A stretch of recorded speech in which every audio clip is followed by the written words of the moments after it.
Bugun men sizga juda ham jiddiy video bilan chiqyapman. Bugun sizning yordamingiz nihoyatda zarur. Siz ushbu suratda ko'rib turgan yigit Oblonov Husan 2025-yil 13-dekabr kuni Samarqand shahrida yo'qolib qolgan. Mana bugun 21-dekabrdirki, hali hamon topilmagan.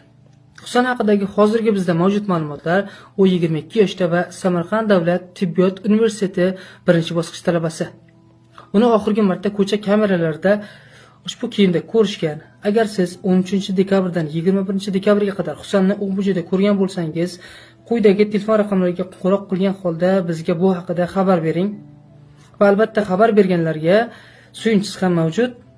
Do'stlar, bu videoni ko'proq samarqandliklar ko'rishi va Husan tezroq topilishi uchun iltimos qo'lingizdan kelguncha bu videoni tarqatishda yordam bering va samarqandlik yirik Telegram kanallari va blogerlar Husanni tezroq topishda bizga ko'maklashishingizni so'rab qolamiz.